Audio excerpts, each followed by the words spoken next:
Part 7, and the Torah of Mashiach. The Bible makes a reference to these slaughtered ones in the Egyptian text by referring back to the Red Sea when Pharaoh met destruction, which we read in Joshua chapter 4 verse 23. The Bible also states that as the priests entered the river Jordan, it dried up before them. In the upper register we see 12 jackal-headed gods.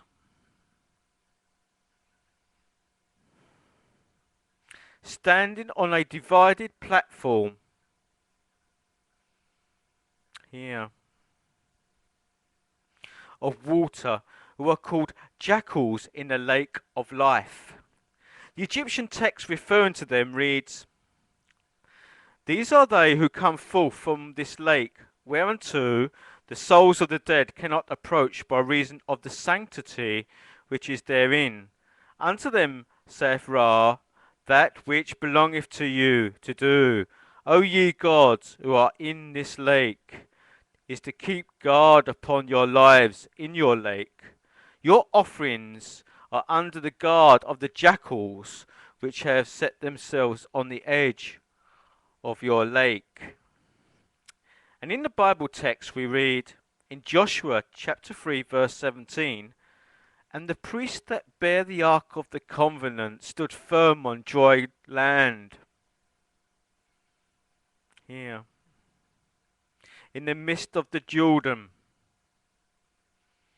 And all the Israelites passed over on dry land until the people were passed clean over Jordan. And here we see the separation.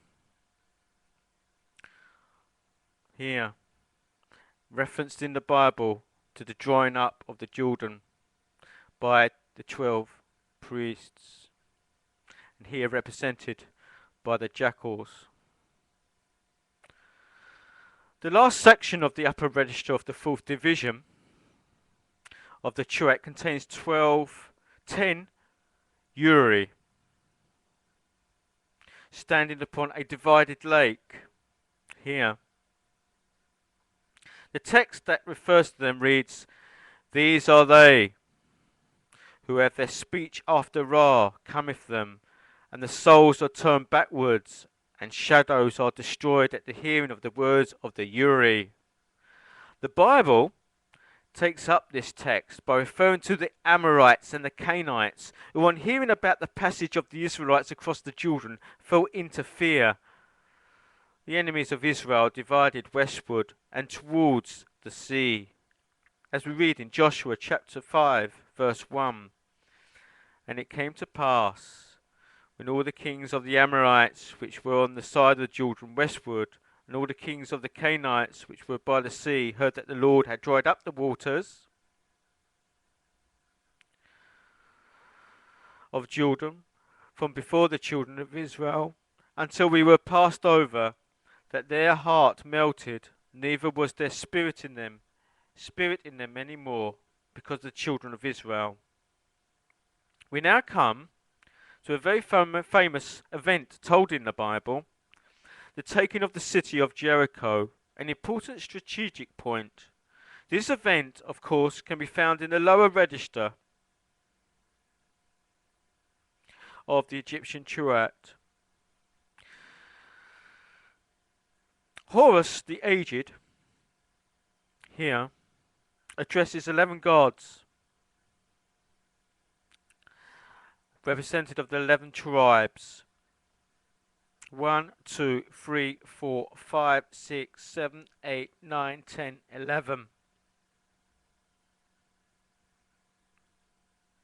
Who stand before an upstanding Urius called Flame.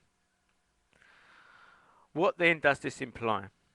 In the Bible, it is revealed as Joshua giving instructions to the tribes on the means to destroy Jericho. And he is aided by this Urius.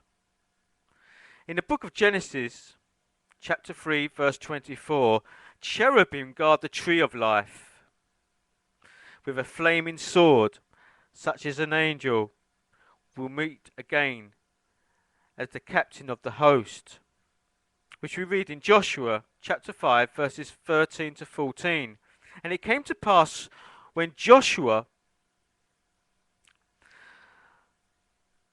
was by Jericho, that he lifted up his eyes and looked, and behold, there stood a man over against him with his sword drawn in his hand. And Joshua went unto him, and said unto him, Art thou for us, or for our adversaries? And he said, Nay, but as captain of the host of the Lord am I now come. So this Uranus is actually became the angel, the captain of the host, before the tribes enter into Jericho, represented here. The capture of the city of Jericho is a very strange one indeed. They do not, as was usual in military warfare, starve the enemy within its walls, but march around the city 7 times, blowing a trumpet, until its walls tumble down as if by magic. Was this a magic ceremony? In front of Uranus is a shrine to Osiris, and here representing the city of Jericho, wearing the crown of the south, and behind him are 12 gods, here, representing the 12 tribes of Israel. The 12 gods who are in front of the shrine say, Thy son Horus have restored to thee thy crown. He hath protected thee by means of magical ceremonies. He hath crushed for thee thine enemies. He hath brought to thee vigour for thy arms, O Osiris. And in Joshua chapter 6 verse 15 we read, And it came to pass on the 7th day, that they rose early about the dawning of the day, and compassed the city after the same manner 7 times. Only on that day they compassed the city 7 times. And it came to pass at the 7th time, when the priests blew with their trumpets, Joshua said unto the people, Shout, for the Lord hath given you the city. In the last section of the register, here, we see 4 men. 1, 2, 3, 4. Bound, standing in front of 4 pits. 1, 2, 3, 4. Of the earth, supervised by the prince of destruction, here. In Joshua chapter 10 verse 16 we read of 5 kings who flee from Joshua, who hide in a cave. This ends the scriptural reading for the 4th division of the Tuat. In conclusion, we learn that after the leadership of Moses, Joshua the son of Nun takes up his authority, and in the Tuat we find that the old god Tem makes way for Horus the aged, here.